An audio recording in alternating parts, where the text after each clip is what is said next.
bentar. Tadi kalau dari materi, mungkin dari teman-teman ada yang ingin ditanyakan kali ya? Atau sebenarnya udah clear banget kalau yang dari materi? Saya Pak mau tanya satu. Yuk, Kevin.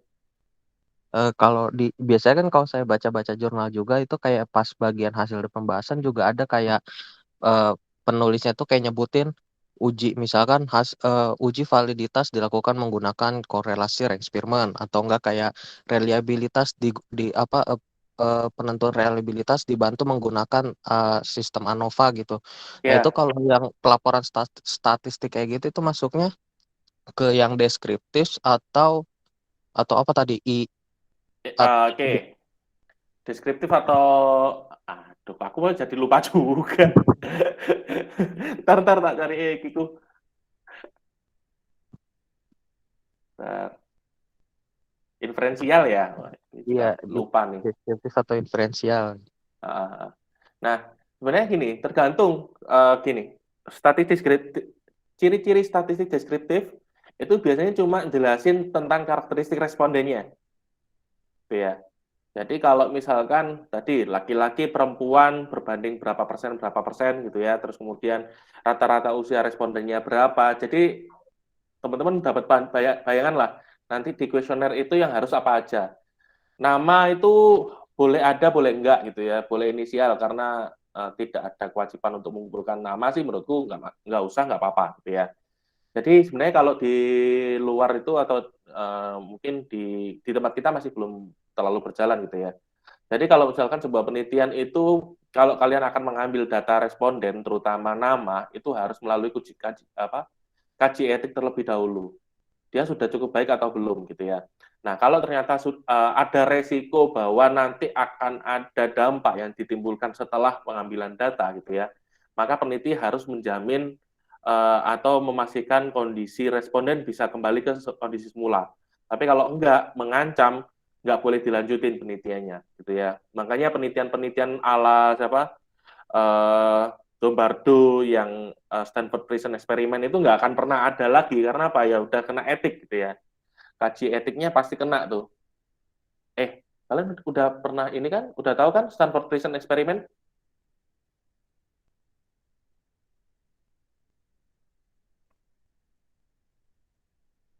Halo, aku mau masihin, aku ngomong nanti jangan-jangan belum tahu. Adakah yang belum tahu Stanford Prison Experiment?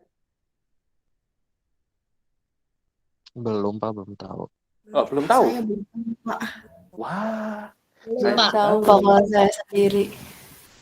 Coba nonton filmnya, itu film keren banget gitu ya. Jadi eksperimen di mana menempatkan berapa ya, seingatku 7 orang di posisi yang berbeda, satu sebagai sipir, satu sebagai penjara atau sebagai napi, gitu ya. Napi dipakein pakaian yang, bentar, aku cariin ini deh, uh, biar kalian ada pandangan seperti apa ini ya pelanggaran etiknya.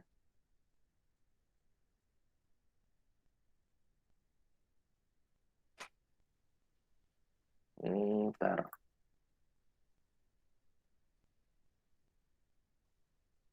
Jadi penelitian ini direncanakan selesai itu 2 minggu, tapi hari keempat apa hari kelima itu udah berhenti karena apa pelanggaran etik berat. Maksudnya banyak apa ya banyak napi yang akhirnya apa ya mengalami trauma tersendiri nantinya. Nah ini contohnya. Jadi satu orang sebagai sipir, satu orang sebagai napi gitu ya. Yang napi dikasih angka, terus kemudian mereka dikasih kepalanya dikasih stocking gitu ya untuk apa ya kalau di lapas kan mereka harus digunduli semua gitu ya. Terus kemudian mereka dipanggil dengan angka bukan dengan nama, sedangkan untuk sipirnya mereka dikasih kacamata hitam gitu ya untuk menghindari kontak mata, terus kemudian si napi juga tidak bisa melihat ekspresi ini melihat ekspresi si sipirnya gitu ya. Nah, ini mereka ditempatkan di sel-sel yang sebenarnya dikondisikan eksperimen gitu ya, dikondisikan sebagai lapas gitu ya. Ada jeruji besi gitu ya. Terus kemudian mereka dikasih makan terbatas, waktu terbatas, tempat tidur yang nggak layak gitu ya. Nah, bahkan perintah si sipir ini mutlak, gitu ya. Jadi semua harus ngikutin. Bahkan ketika gini, sebelumnya mereka ada di koran gitu ya, di koran nawarin jadi responden penelitian eksperimen selama 2 minggu per harinya itu 100 US dollar. 100 US dollar paling kalau sekarang udah mungkin udah hampir 1000 US dollar ya, karena ini penelitian tahun 70-an atau 80-an, saya lupa. Ya. Nah, ya orang pada tertarik dong, akhirnya sekitar waktu itu antara 14 sampai 20 orang gitu ya mendaftar. Nah, setelah dipilih, setelah di-randomize, flip coin, siap orang ini jadi napi, orang ini jadi sipir gitu ya, terus sampai orang terakhir sudah ditentukan. Nah, mereka membuat set lapas itu ada di basement uh, University of Stanford, makanya istilahnya Stanford Prison Experiment gitu ya. Terus kemudian mereka dijemput oleh polisi gitu ya, jadi mereka seakan-akan benar-benar ditangkap oleh polisi. Jadi untuk menguatkan eksperimennya, terus kemudian tadi mereka dipanggil dengan nama, mereka dipanggil dengan menggunakan stalking gitu ya. Nah, mereka harus mutlak mengikuti apa kata sipir. Sebenarnya di sini ada kamera, mungkin kalau teman-teman ini bisa di ini enggak ya? Oh ya, di sini sebenarnya ada kamera, maksudnya peneliti bisa melihat gitu ya. Kalau sekarang mungkin pakai CCTV kali ya. Ini kan zaman dulu kan belum ada CCTV. Nah ini mereka dipanggil dengan angka, terus kemudian mengikuti apa kata sipir gitu ya. Akhirnya lama kelamaan sipir ini semakin di luar kendali, let's say, gitu ya. Jadi banyak melakukan pelanggaran-pelanggaran, bahkan di adegan film Stanford Prison Experiment ini, mereka semua diminta untuk melakukan anal seks di bagian terakhirnya. Jadi, dan itu di luar instruksi peneliti. Itu benar-benar muncul fenomena dari bawah gitu ya. Nah, coba bayangin kamu ngambil orang gitu ya, kamu ngambil orang dari rumahnya.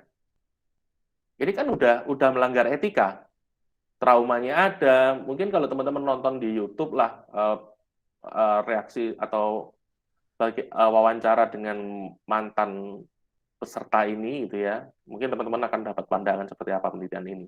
Ya, atau bahkan nonton filmnya langsung gitu ya. Mungkin akan lebih bagus lagi.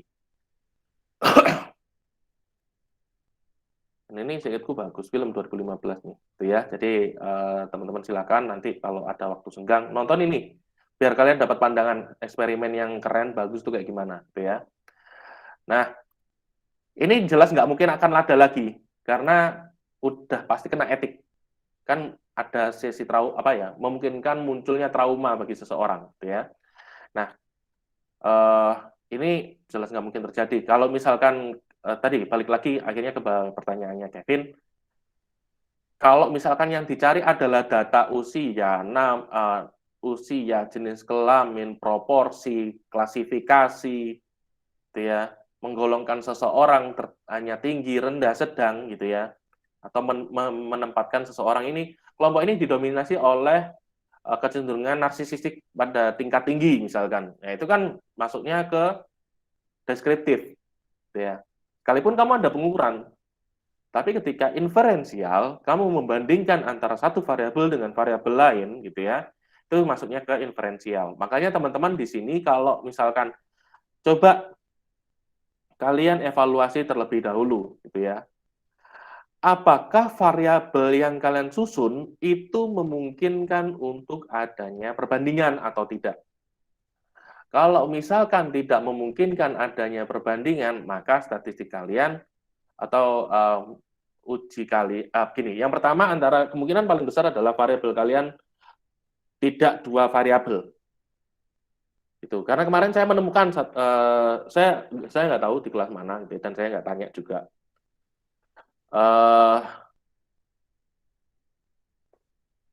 Apa ya kemarin ya, bentar aku jangan dicari deh. Jadi let's say katakanlah gini, tingkat compulsive buying pada mahasiswa di Kota Malang Oke, compulsive buying udah satu variabel gitu ya. Oke, saya tanya, variabelmu apa aja? Compulsive buying, Pak. Terus variabel satunya, mahasiswa di Kota Malang. Nah, itu bukan variabel, Bambang. Kamu bisa kan ngukur variabel mahasiswa Kota Malang gitu ya? Kan enggak, kamu hanya bisa mengklasifikasikan dari universitas A, B, C, D, E. Apakah itu akan berbeda satu univ dengan univ lain gitu ya? Ya, bisa jadi berbeda, tapi mungkin perbedaan itu nggak terlalu signifikan. Makanya kalau bisa, coba cari, kalau itu gini, coba mahasiswa Malang bisa kamu ukur nggak? Nggak bisa, Pak. Berarti itu baru satu variabel. Kalau kamu tidak bisa membandingkan, kamu tidak bisa mengkomparasi di antara dua variabel itu, berarti itu masih satu variabel kemungkinan besar. Beda lagi misalkan cerita, katakanlah gini, pengaruh tingkat usia terhadap konsumsi kosmetik pada perempuan di Kota Malang. Nah, kamu oke, kenapa? Variabel satunya perempuan, Pak. Apa namanya? Usia perempuan. Oke, kamu mau pakai angka apa mau pakai klasifikasi? Klasifikasi maksudnya dewasa apa? Remaja akhir, dewasa awal, dewasa tengah, dewasa akhir gitu ya. Ataukah kamu mau pakai usia raw score-nya? Mau pakai usia aja, Pak? Ya wis, oke, silakan. Karena usia kan sifatnya data ini ya, teman-teman ya, data nominal ya. Nominal apa rasio? Ya itulah pokoknya antara dua itulah. Jujur aku masih belum apa ya? eh nom ordinal, ordo nominal, nominal ordinal, interval, sorry, interval atau rasio gitu ya. Kalau dia nggak ada nolnya itu setauku rasio ya, berarti data nominal ya berarti karena 0 tahun kan berarti bisa jadi dia emang belum eksis. Nah, data nominal. Terus kamu bandingkan dengan tingkat kompulsivitas, kompulsif buying gitu ya.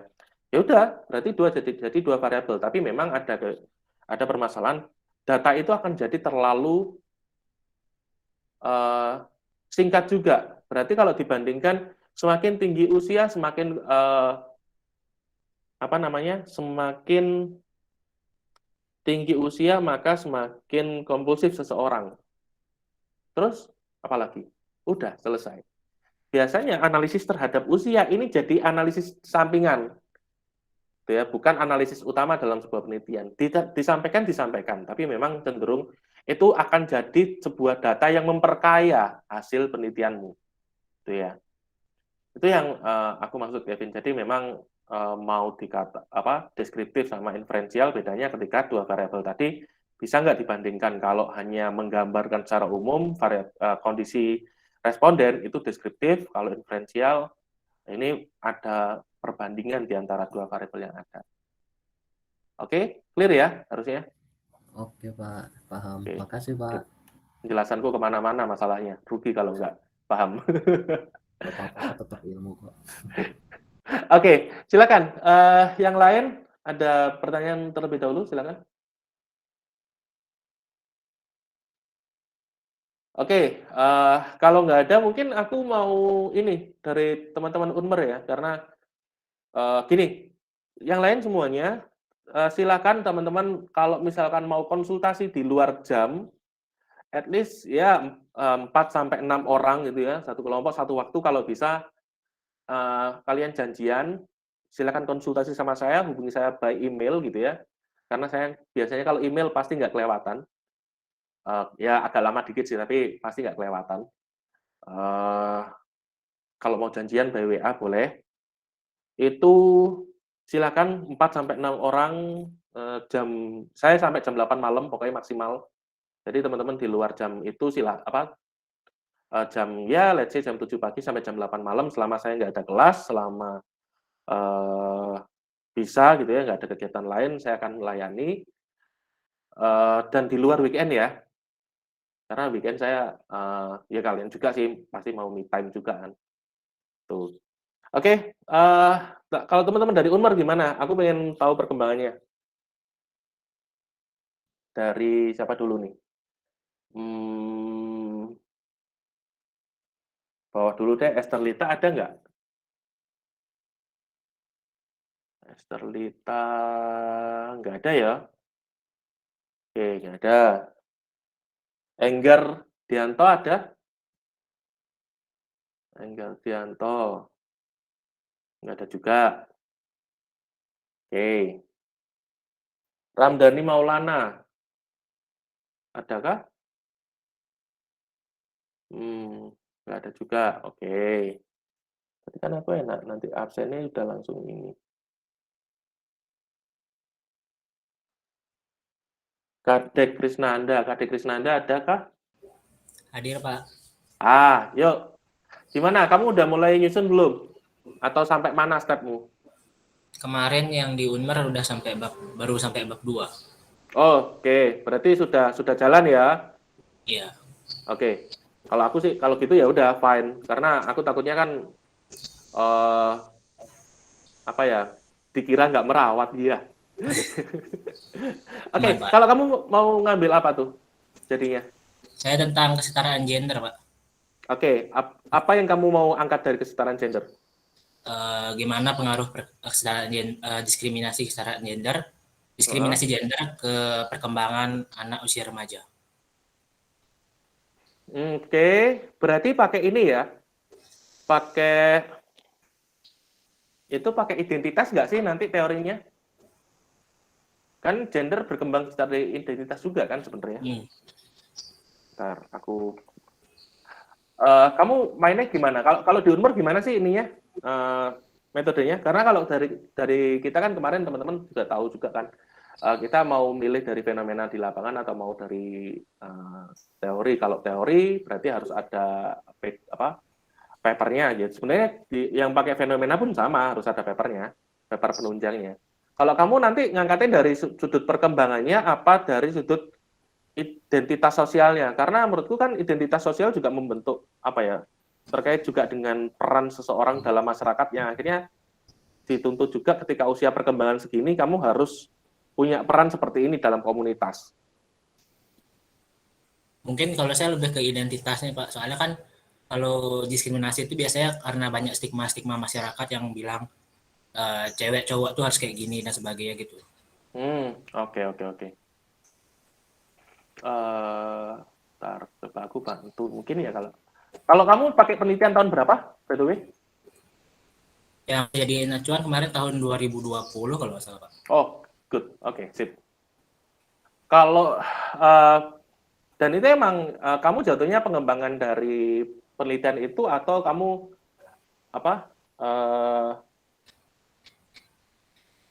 replikasi penelitiannya? Kalau penelitian sebelumnya itu kan dia kayak sampelnya itu perempuan aja dan diskriminasinya cuma di sekolah aja. Nah, kalau saya nanti maunya perempuan dan laki-laki, tapi diskriminasinya bisa terjadi di keluarga, rumah, masyarakat, dan sosial media gitu, Pak. Gini, kalau aku sih saran ini ya, lebih baik fokus ke satu scope aja, karena nanti kalau terlalu luas, akan banyak variabel distraktornya. Maksudnya kayak, misalkan dia di rumah dapat pengakuan gitu ya dari keluarganya, tapi kemudian ternyata yang menghujat dia justru di luar gitu ya. Nah, nanti kalau ini seperti ini, kamu akan bingung untuk menentukan menentukan perkembangan dari penelitiannya kalau menurutku. Nanti kalau saranku sih mending kamu fokus ya antara di lingkungan tertentu, di lingkungan sosialnya. Kalau sosial sih kalau mereka biasanya punya circle yang emang mendukung mereka ya. Kalau aku sih mending cari kemungkinan di mana mereka akan mendapatkan diskriminasi itu. Kalau di sekolah atau di kampus mungkin ya, karena kan ya let's say pasti adalah beberapa dosen yang seperti itu gitu ya kalau di kampus. Karena kan aku juga kemarin tuh ngelihat di tahun berapa ya 2020 kemarin kali ya. Aku kan lihat di Twitternya UB, masih manifestnya UB. Itu ada dari mereka itu yang ngomong ya mau speak up gitu ya. Ya bukan speak up ya, istilahnya apa sih? Dia mau menampilkan dirinya sesuai dengan identitas gender yang dia yakini gitu loh. Berarti keren nih. Ternyata mereka ada yang mulai berani untuk menampilkan dirinya ketika di Malang gitu. Kalau aku sih konteks kampus akan jadi menarik sih. Itu nggak apa-apa nanti kalau di sekolah kan mungkin masih banyak ini ya, ada kemungkinan apalagi SMA gitu ya, pasti ada pertanyaan-pertanyaan terkait dengan gender kalau misalkan udah lebih dari itu kan, ini ya, di kuliahan kan pasti lebih bebas, akhirnya Iya. pandangan itu akan lebih membuat mereka, apakah mereka jadi makin terbuka gitu ya, atau justru membuat mereka jadi makin tertekan gitu ya. Aku sih saran di sekitaran kampus gitu sih. Oke, sip. Baik, terima kasih Pak. Yuk, Irmawati ada nggak? Oh ada. Halo Irmawati. Tes.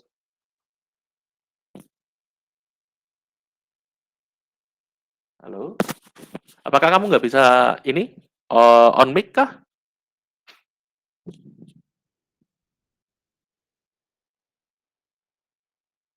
Halo, Irmawati. Oke.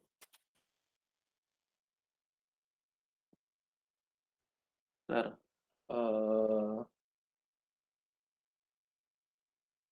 Astaga, tadi sebelum kada ada Kristanti ya? Ya elah, yang on cam aja belum disapa. Oke, Kristanti. Gimana punyamu? Sekarang saya sedang dalam proses pengerjaan bab 1 sih Pak. Untuk judul kemarin sudah konsul juga ke Pak Angga. Mm-mm. Aku agak lupa tuh, yang mana tuh? Yang drama Korea itu. Oh iya, oke, sip. Oke, jadi kalau itu sih udah oke lah ya. Oke, Kristanti Farida oke, Irmawati AFK, Valeria Risma. Hadir Pak. Gimana? Jadi pakai satu variabel kah? Enggak Pak, ini saya mau konsul Pak. Oh ya, gimana? Saya share screen boleh nggak Pak? Boleh, silakan.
Maaf Pak, saya nggak jadi share screen. Pas share, itu not responding Pak.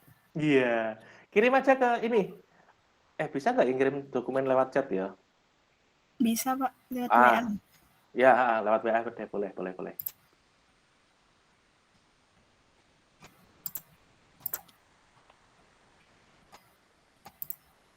Kirim kemana ini Pak? Ke WA aja boleh?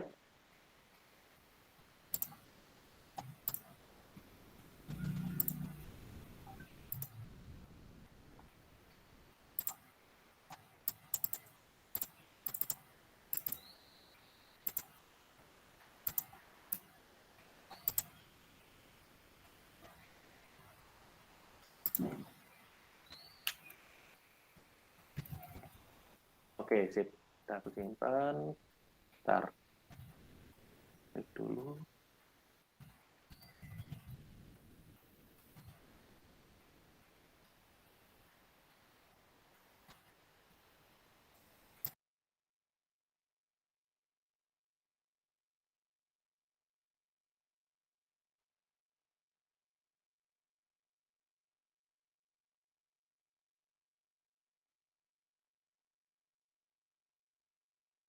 Munduran, oke.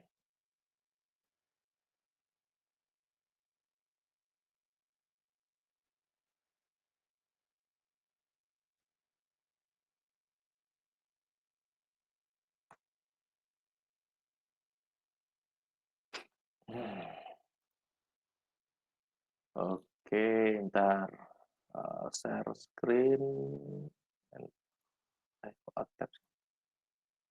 share a window. Kita cek yang nah.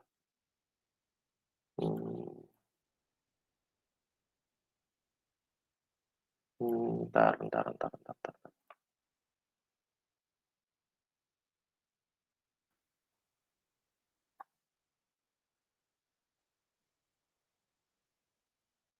Terbuka.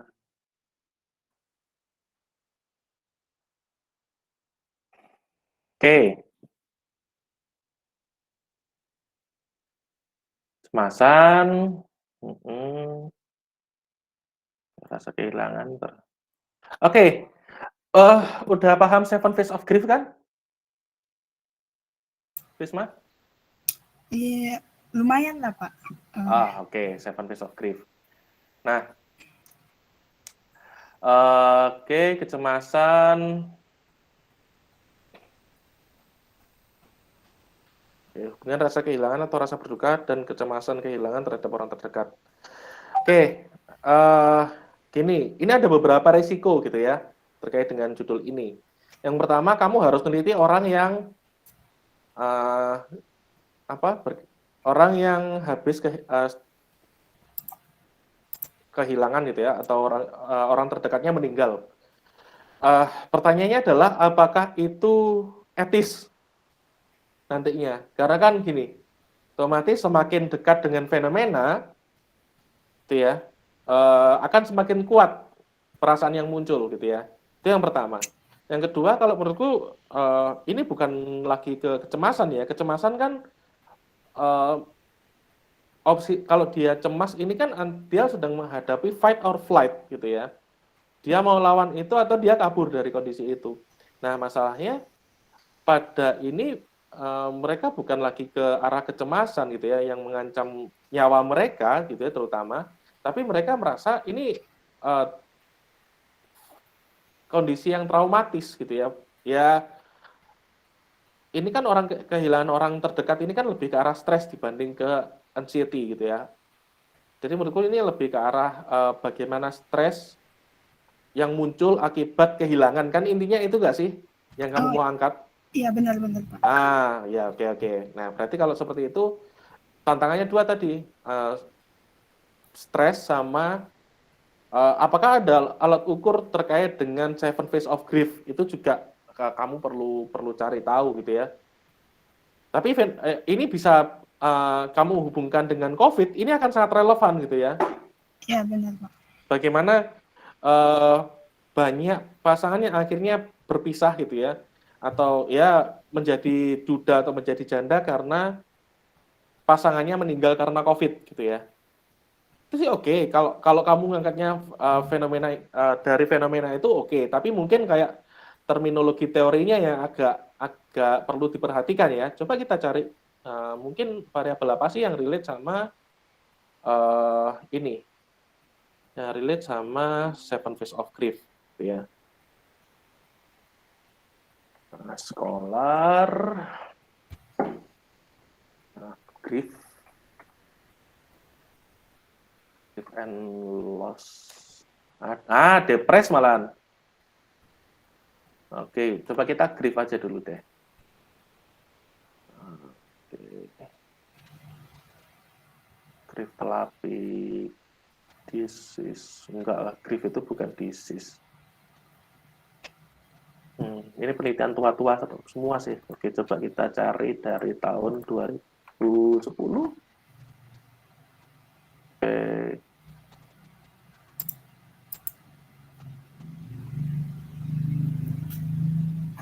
Oh, annual review. Annual review of grief. Oh iya, ada NCT juga ya. Oh, baru nih tahun 2021. Coba kita lihat. Oh, astaga.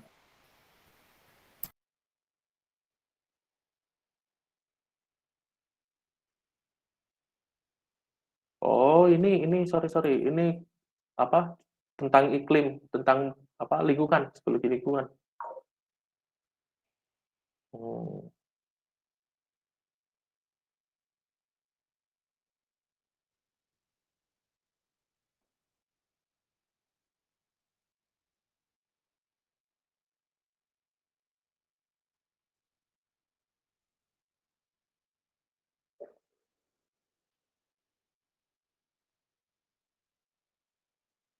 Bentar. Aku tadi belum share ini ya. Astaga, my bad. Entire screen aja deh. Kita pisah ke sini. Layar 2 aja. Oke. Teman-teman harusnya udah bisa lihat ya? Oke, udah. Oke, tadi apa? Translate. Aku tadi mau translate.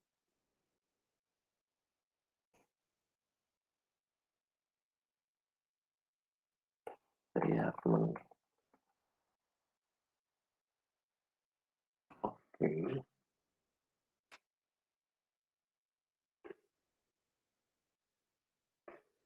Start review. Oke.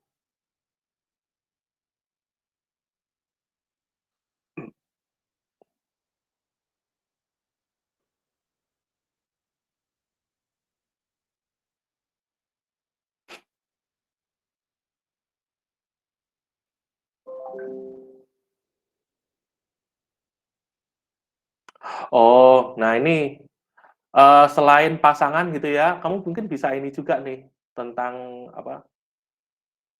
Bereavement itu apa tadi? Kehilangan gitu ya. Ini kalau yang ini terkait dengan anak-anak yang kehilangan orang tuanya sebelum usia 18. Kemarin kan juga ada tuh yang 4 orang anaknya, satu keluarga 4 orang anak gitu ya, yang jadi yatim piatu karena bapak ibunya kena COVID gitu ya. Kalau mau neliti itu juga boleh sih, tapi itu kan sangat sulit untuk nyari respondennya.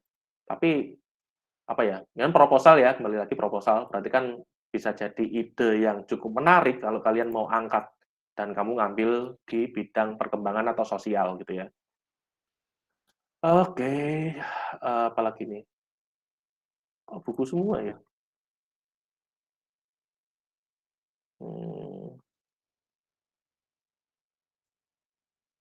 Helping Children with Grief.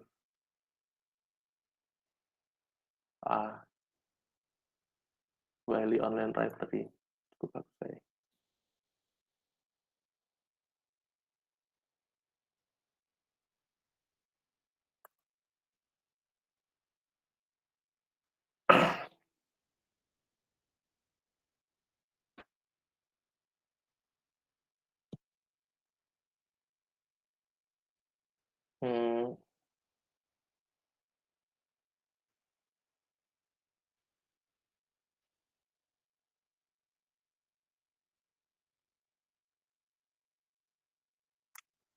Ya.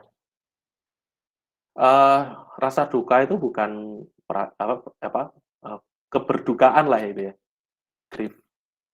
Itu bukan perasaan, bukan judgement, ataupun persepsi gitu ya, ataupun kondisi mental, bahkan identitas yang bisa ditangkap dalam satu waktu gitu ya. Grief itu adalah sebuah proses, lebih khususnya uh, pola yang kompleks dari kegiatan dan passivity, apa ya, menjadi yang lebih pasif gitu ya, inner and outer which unfold over time.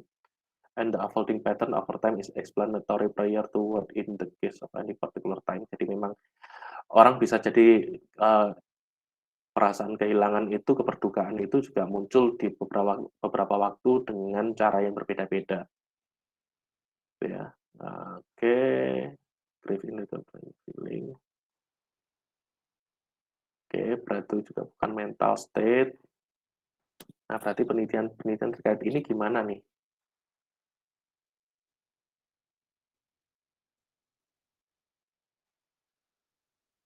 The narrative. Oke.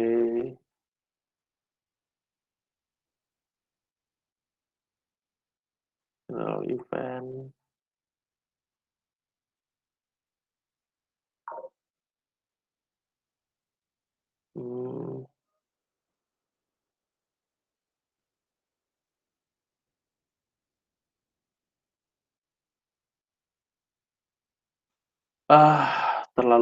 Terlalu sulit untuk dipetakan. Mari kita cari lagi.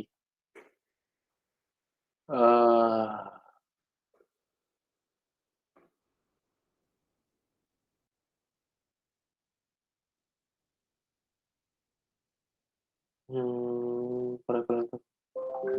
Oh, ini boleh nih. Prevalensi penyebab dan penentu complicated grief in general population. Bentar. Mulai download.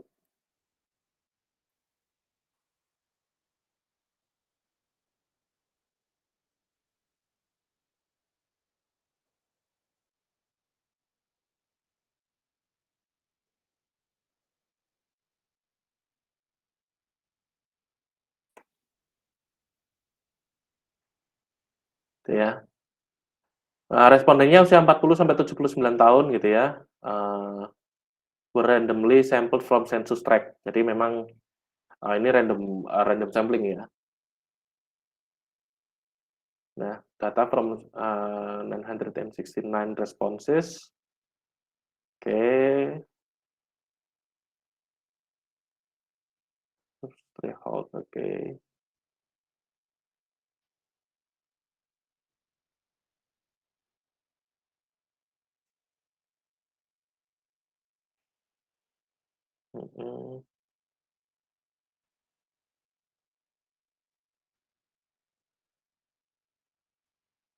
Limitation.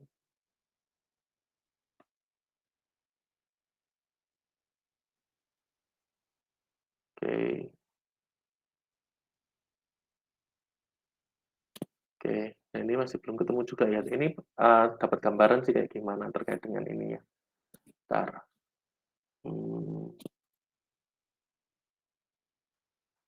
Oke.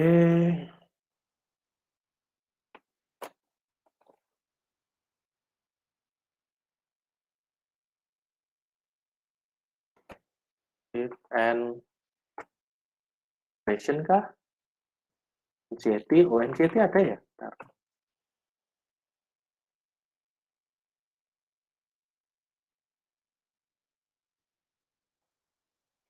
Oke.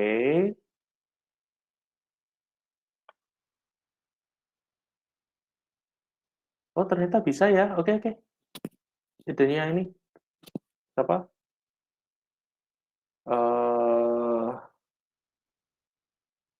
Kita bahas untuk pagi hari ini. Bisa nih ternyata sama NCT, tapi tergantung sama ininya ya. Tergantung sama fenomenanya sepertinya.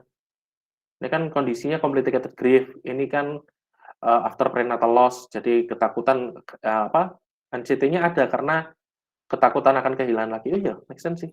Oke. Ini orang yang keguguran ya berarti ya. Pregnancy after perinatal loss. Oke.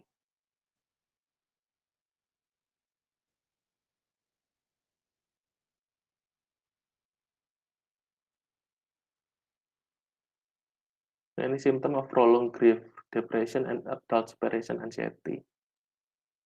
Oh, ini nih anxiety-nya mungkin kalau misalkan masalah pasangan bisa di sini ya, adult separation anxiety. Mungkin kamu bisa cari lebih lanjut nantinya. Oke, panjang juga ya. Kita kembali ke main room. Bentar. Oke, jadi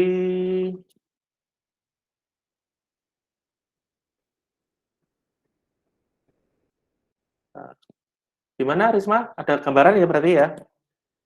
Jadi kalau misalkan mau tetap ambil itu sih, saranku ke adult separation anxiety sih. Habis ini aku kirim linknya deh. Oke sih, Pak. Oke, ntar. Oke.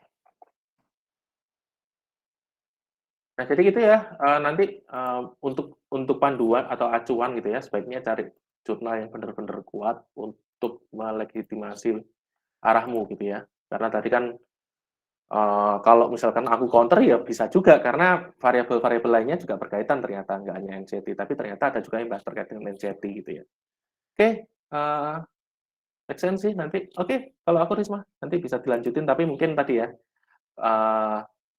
judul dirapiin aja, terus kemudian kasih konteks misalkan COVID kah gitu ya,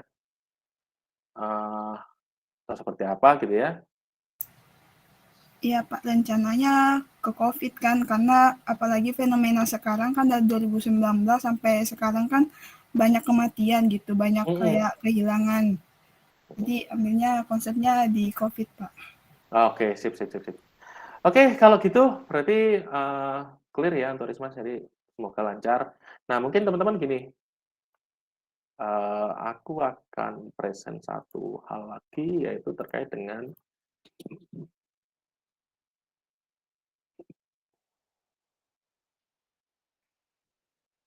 ya, ini sosialisasi terkait dengan skripsi format artikel gitu ya. Ini kan sepertinya banyak dari teman-teman akan menggunakan model ini ya. Mungkin dari sini juga kenapa saya kasih kebebasan kemarin untuk memilih mau model bab atau model artikel. Kalau model bab kan sebenarnya sudah banyak banget referensinya, bisa pakai PPKI gitu ya, panduan penulisan karya ilmiah dengan format skripsi gitu ya. Bisa banget pakai itu. Itu kan juga apa ya, nanti akan lebih banyak yang kalian tulis di sana. Tapi karena juga kedepannya model artikel akan lebih populer gitu ya, maka saya memberikan kesempatan untuk teman-teman belajar di mana gimana menuliskan proposal ataupun penelitian dengan model artikel. Nah ini halaman judul, sampul gitu ya, pengesahan, pernyataan keaslian tulisan, daftar isi, kata pengantar, artikel lengkap sama lampiran. Kalau ini bagian 1, 2, 3, 4, 5 sama bagian 7 itu sama persis dengan skripsi gitu ya. Ini teman-teman silahkan lihat di skripsi. Kalau aku nanti mungkin nggak usah deh, langsung artikel lengkap aja karena nanti kan belum disahkan ya nanti kan. Nah, daftar isi ini semua harus ada, halaman berapa. Nah, jadi kalau untuk gambaran umum, untuk artikel lengkap ini mencerminkan isi, ringkas, dan komunikatif 12-15 kata dan tidak lebih dari itu. Karena kalau terlalu panjang juga, terlalu panjang juga malah membuat judul kalian nggak menarik gitu ya. Bahkan kalau di Indonesia kan pasti hubungan, pengaruh gitu ya. Bentar, aku akan kasih lihat judul penelitian yang mungkin agak nyeleneh gitu ya. Scholar Peacock. Psikologi.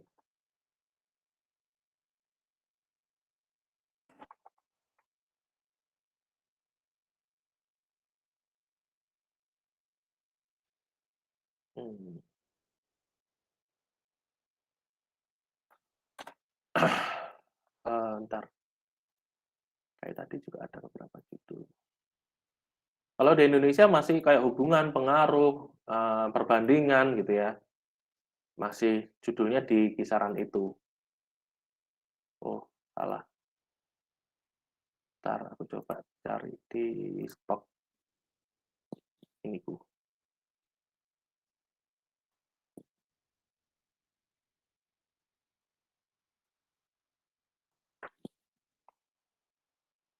Ini ada di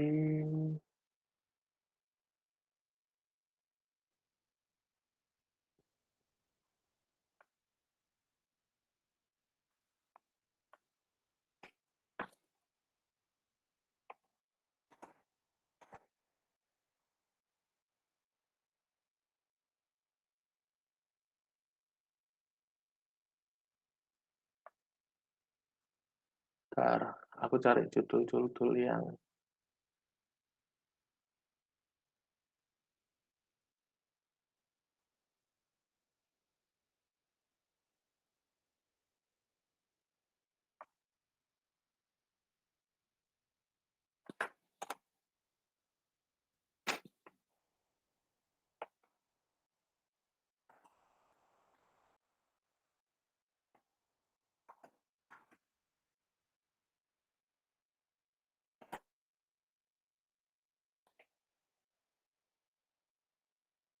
oh ini contoh. Bentar, ini mana ya? Oh, di sini.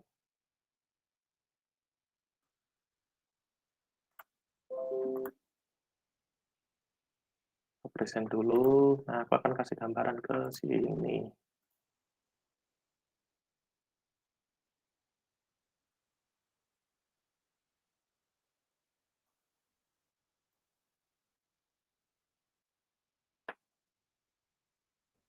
Nah, jadi teman-teman kalau misalkan di penelitian luar negeri bahkan sampai seperti ini, me, a woman and a leader, gitu ya, positive social identity and identity conflict. Nah ini apa? Judul itu bisa seperti ini gitu ya, karena biasanya membuat judul yang menarik dan orang mau baca gitu ya, itu sama sulitnya dengan, nah ini The Battle of Westminster. Apa sih Battle of Westminster? Saya nggak paham gitu ya. Kita baru klik dulu, kita baru baca, oh ternyata Battle of Westminster seperti ini gitu ya. Nah ini apa ya, trik untuk orang mau baca penelitianmu. Oke, kita kembali lagi ke bagian sebelumnya. Oke.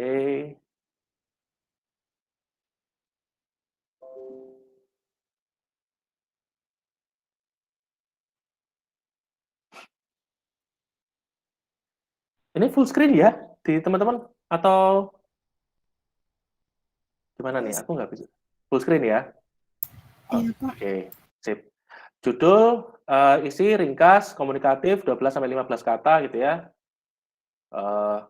Mungkin kayak penelitian Risma tadi ya, menjadi janda pasca COVID. Gitu. Apa sih yang terjadi? Nah, kita mau ini ya. Terus, oke, nama penulis, mahasiswa, dan dosen pembimbing, terus kemudian abstrak, berisi saripati artikel, meliputi tujuan, metode, dan hasil penelitian. Ya, rata-rata 100-200 kata gitu ya. Biasanya, oke, penelitian ini mengangkat fenomena ini, tujuannya menguji ini, metode yang digunakan apa, hasilnya seperti apa. Ya, udah cukup gitu aja. Ini makanya singkat-singkat banget di abstrak. Kata-kata atau frasa mencerminkan konsep atau variabel penting dalam artikel terdiri atas 3-5 kata. Ini rata-rata kata kunci sih maksimal 5 lah ya. Untuk pendahuluan berisi uraian tentang alasan dipilihnya, jadi bisa jadi terkait dengan fenomena yang kalian angkat gitu ya, masalah yang kalian pilih, topiknya apa gitu ya. Terus kemudian, nah kemarin kan saya minta kalian untuk mencari jurnal acuan gitu ya. Nah, penelitian terdahulu masuk juga di sini. Hal ini berkaitan dengan penelitian yang dilakukan oleh Solomon gitu ya. Tahun 90 yang menekankan bahwa seperti ini gitu ya, atau penelitian siapa tahun 2014 gitu ya, yang menemukan bahwa penelitian seperti ini. Dari penelitian tersebut ditemukan bahwa masih diperlukan adanya pengembangan terkait dengan penggunaan instrumen yang lebih valid atau penggunaan responden dari jenjang usia yang berbeda. Kesenjangannya muncul, teman-teman. Jadi kalau ditanya kesenjangannya mana, di bagian mana gitu ya. Nah, bentar. Gitu ya. Perbedaannya apa dengan penelitian sebelumnya? Kesenjangan ini yang muncul gitu ya. Jadi kalau kalian bergerak dari masukan penelitian, kalian bergerak dari apa apa ini namanya pengembangan penelitian yang dituliskan oleh peneliti gitu ya, itu udah kesenjangan. Tapi kalau misalkan kalian berangkat dari fenomena, apa yang fenomena katakan dengan apa yang teori katakan dengan apa yang fenomena di lapangan terjadi, gitu ya. Kesenjangannya di situ. Teori yang relevan, jadi makanya teman-teman harus punya teori yang kuat, karena kembali lagi kuantitatif itu berangkat dari teori, bukan ditemukan dari lapangan, kebanyakan seperti itu. Dan diakhiri dengan tujuan penelitian, ya. 1000 sampai 1500 kata wajib berisi jumlah beberapa rujukan yang atau beberapa rujukan terpenting gitu ya, terpenting kuncinya. Jadi memang pendahuluan boleh nggak Pak pakai acuan atau pakai jurnal-jurnal penunjang? Boleh, karena untuk memperkuat pandangan kamu kan sebenarnya. Oke, terus kemudian untuk metode biasanya ini desain penelitian sumber data. Oh, bentar.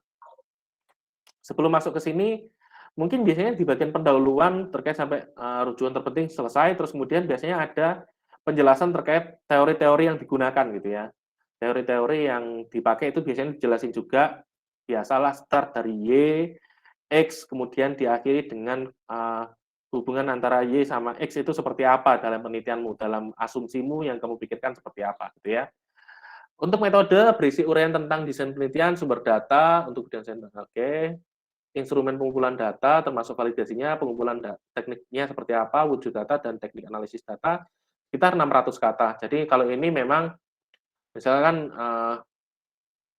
penelitian ini menggunakan metode pendekatan eksperimen atau eksperimen kuasi atau pendekatan kuantitatif deskriptif, jangan deskriptif, pendekatan kuantitatif inferensial dengan menguji antara variabel X dengan variabel Y. Responden dalam penelitian ini, responden kalau kalian pakai kuesioner, partisipan kalau kalian pakai eksperimen gitu ya. Dalam penelitian ini menggunakan mahasiswa gitu ya, atau mahasiswa yang ada di Kota Malang yang diambil dengan cara menyebarkan kuesioner melalui sosial media, baik secara langsung ataupun secara tidak langsung. Secara langsung menggunakan WhatsApp atau menggunakan DM gitu ya, baik Instagram, Twitter ataupun Facebook. Kalau misalkan secara terbuka menggunakan bantuan dari akun media sosial Twitter ini untuk menjaring responden lebih besar gitu ya. Dari data tersebut didapatkan bahwa jumlah responden laki-laki sekian, total responden sekian, dengan sekian persen laki-laki, sekian persen perempuan. Kalau misalkan kalian menyebutkan gender ketiga atau tidak menyebutkan gender juga silakan diberikan, ya, dijelaskan. Terus kemudian penelitian ini menggunakan instrumen atau skala katakanlah complicated graph yang disusun oleh ini menggunakan skala Likert 1 sampai 5, gitu ya. Instrumen ini menggunakan validasi. Jadi gini teman-teman, keuntungan kalian menggunakan instrumen dari luar, selain penelitian kalian lebih terpercaya karena ini instrumennya sudah banyak yang pakai gitu ya. Selain itu juga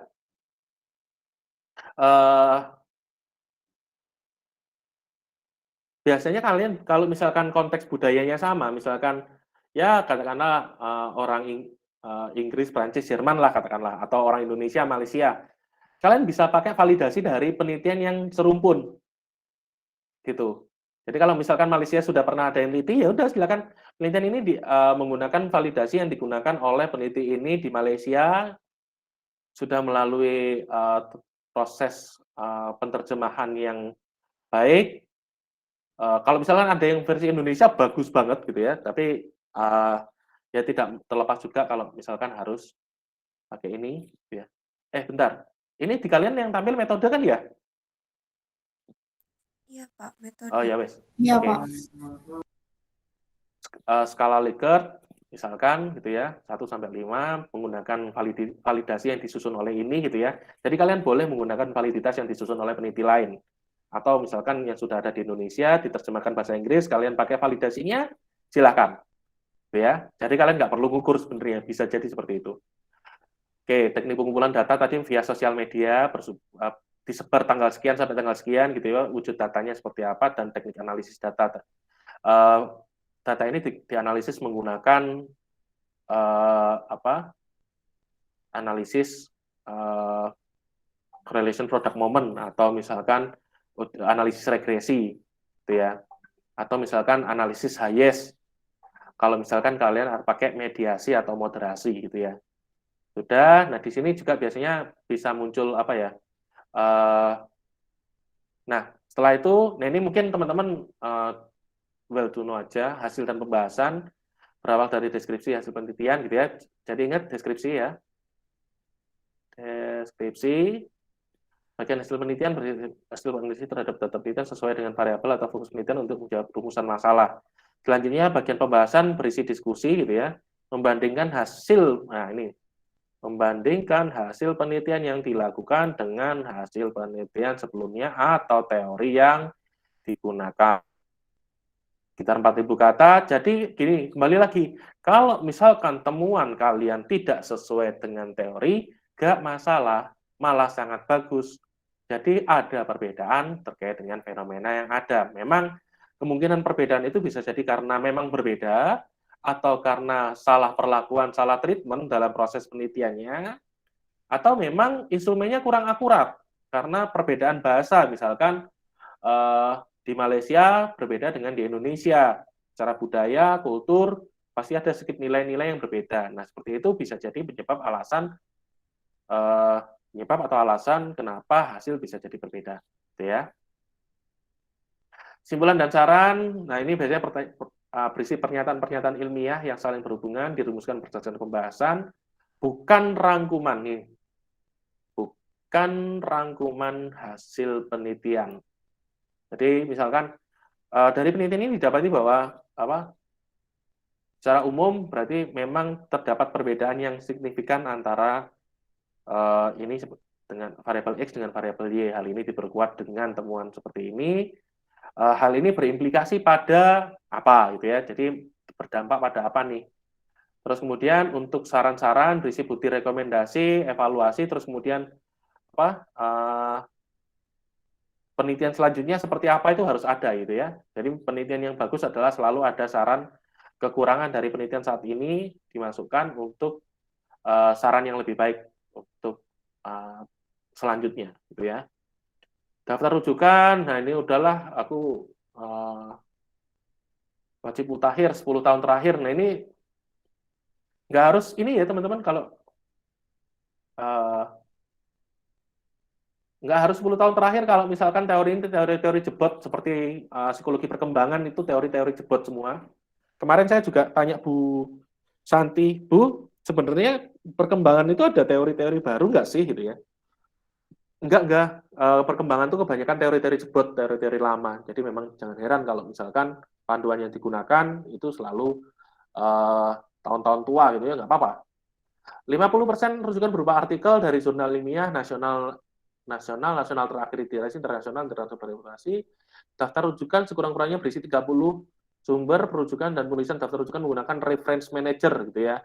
Teman-teman bisa pakai Zotero atau Mendeley. Kalau saya pakai Zotero ya sebenarnya waktu kuliah S2 pakai Mendeley. Sekarang aku pakai apa sih? Iya, Zotero. Pernah pakai Mendeley, tapi aku lebih prefer pakai Zotero. Nah, sekalipun Mendeley ternyata ada fitur-fitur yang berbeda dari Zotero, seperti update atau penelitian-penelitian yang relevan dengan penelitian kita itu ada tempatnya gitu ya.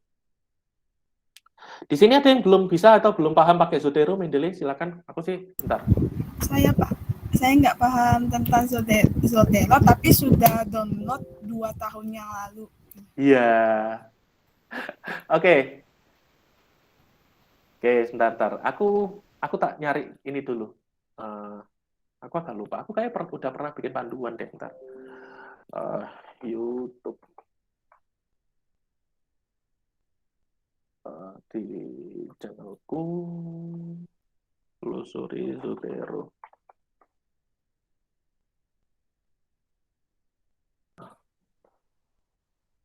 Bentar.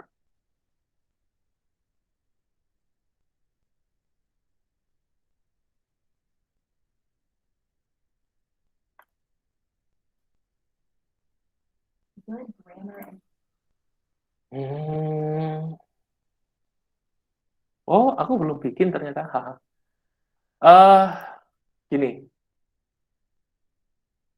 Bentar deh. Gini aja deh. Minggu depan. Oke. Tadi siapa Risma ya? Yang lain sudah familiar pakai Zotero kah? Pakai Mendeley? Belum. Belum ya? Irena Siva belum. Belum, Pak. Belum. Oke. Berarti oke, minggu depan berarti kita harus masih masuk gitu ya. Teman-teman ini karena kepakai untuk selanjutnya juga. Teman-teman, kita minggu depan kita masuk untuk pelatihan ini. Kita mau bikin pelatihan untuk Zotero aja. Ya. Jadi pastikan teman-teman pakai laptop dan pasang Zotero di laptop kalian. Zotero atau Mendeley, tapi tampilannya akan kurang lebih sama sih. Nggak terlalu jauh berbeda. Tuh, ntar aku mau mastiin dulu.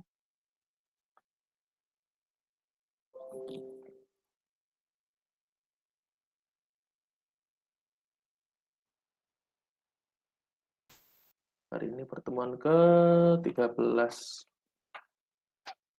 Ya, jadi minggu depan kita mungkin masih ketemu untuk satu pertemuan lagi aja untuk pelatihan Zotero aja.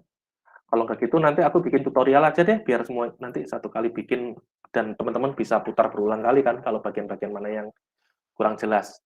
Gitu ya. Oke. Gitu aja sih kayaknya kalau dari aku. Mungkin kalau teman-teman silakan ada yang mau tanya dari apa yang saya sampaikan tadi. Berarti nanti teman-teman yang dari UM silakan menggunakan panduan tadi. PPT ini akan saya share di apa namanya? Di Google Drive seperti biasanya ya. Nanti teman-teman bisa lihat di sana. Oke, ada yang mau tanya? Mungkin silakan. Ya, masih ada kesempatan.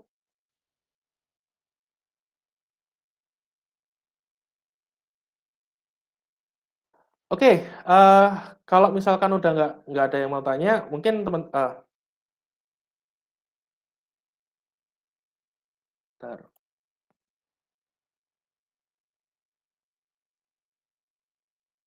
Oh, itu bukan ini.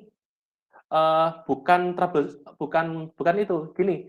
Jadi kamu coba buka Zotero dulu. Aplikasinya dibuka dulu, gitu ya. Aplikasinya dibuka dulu, baru kamu klik tadi. Jadi mensyaratkan untuk dua-duanya aktif, teman-teman. Ntar mungkin overview sedikit ya. Aku akan kasih lihat di tampilan teman-teman. Enter screen, layar 2. Oke.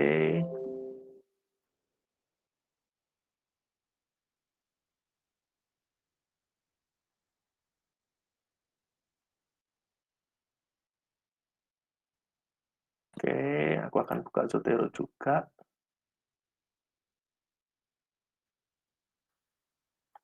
Oke, ini akan aku tutup.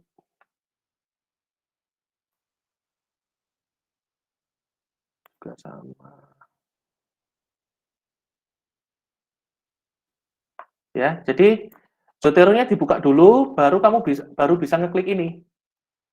Baru bisa ngeklik add or edit citation gitu ya. Kalau misalkan kamu nggak buka, ya kamu nggak akan bisa ini. Nggak akan bisa, apa namanya? Oh bisa Pak, bisa Pak. Bisa ya. Iya, Nah, iya. baru bisa. Jadi caranya dibuka dulu, baru ini. Nah, ciri-ciri teman-teman ketika sudah pakai reference manager itu ketika ini kalian, nah ini kalian klik. Ini warnanya kan berubah seperti ini. Tuh ya. Jadi kelihatan, misalkan Hasim dan Khalid. Nah, ini warnanya diklik satu pasti ngeblok. Ya. Nah, kalau saya kebiasaannya gini. Ini aku tutup dulu. Oke. Jadi kebiasaan saya gini. Ini saya hubungkan sama Google Drive. Gitu ya. Jadi ketika saya double klik gitu ya, ini langsung buka. Tuh. Ntar. Contoh lagi itu, ntar yes ini deh.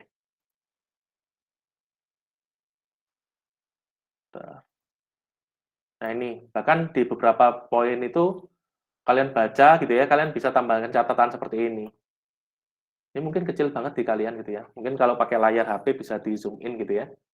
Ini penerimaan kritik tergantung siapa yang memberikan kritik. Studi 1, studi 2, IV-nya apa, DV-nya apa, hasilnya seperti apa. Ini kalau saya biasanya kayak gini. Tapi karena terlalu ribet pakai Zotero, saya biasanya ketik lagi di Word gitu ya. Hasil kritik dalam kelompokan menghasilkan sensitivity lebih rendah, namun kritik dari luar mendorong keinginan untuk protes rendah. Gitu ya. Itu apa lagi ya? Ini outgroup kritik provoke high defensiveness and intergroup suspicion. Jumlah studi 3, studi 1A, 1B, studi 2. IV apa, DV apa, result aku bingung ini, jujur bingung. Mediatornya apa, ini dijelasin di sini. Jadi memang kalau Zotero sih akan membantu banget nulis dan kalian nggak perlu apa ya. Bagian yang paling menyebalkan dari nulis ini semua adalah ini nih, ya, daftar pustaka. Belum lagi kalau hurufnya kayak gini nih, orang Turki nih pasti, ya. Ini kelihatan semua, Liu Huang 2006-2007, udah, ya. Mungkin gitu aja deh, nanti minggu depan tak buatin tutorial atau minggu-minggu ini. Semoga aku sempat untuk bikin tutorial. Nanti akan aku share di grup atau di YouTube seperti biasanya. Ya. Oke, bentar. Ya, aku harus bikin catatan. Oke. Tulis pekerjaan mingguan buat video tutorial Zotero. Oke. Nah, oke, ada lagi? Aku rasa udah deh ya, jam 8.48. Mungkin sekian aja dari saya, harusnya kan 8.30 tadi harusnya selesai ya. Seperti perjanjian kita 1 jam perkuliahan. Mungkin sekian aja dari saya, terima kasih untuk kesempatan pada pagi hari ini, semoga bermanfaat. Kalau teman-teman ada yang mau diskusi, setelah ini saya persilahkan, saya kasih waktu untuk sampai 9.35 ya berarti ya, untuk diskusi. Kalau misalkan ada, kalau yang nggak ada silakan bisa left room, bisa keluar dari room untuk beraktivitas yang lain. Mungkin sekian dari saya, terima kasih. Wassalamualaikum warahmatullahi wabarakatuh. Selamat pagi semuanya. Terima kasih, Pak. Terima kasih.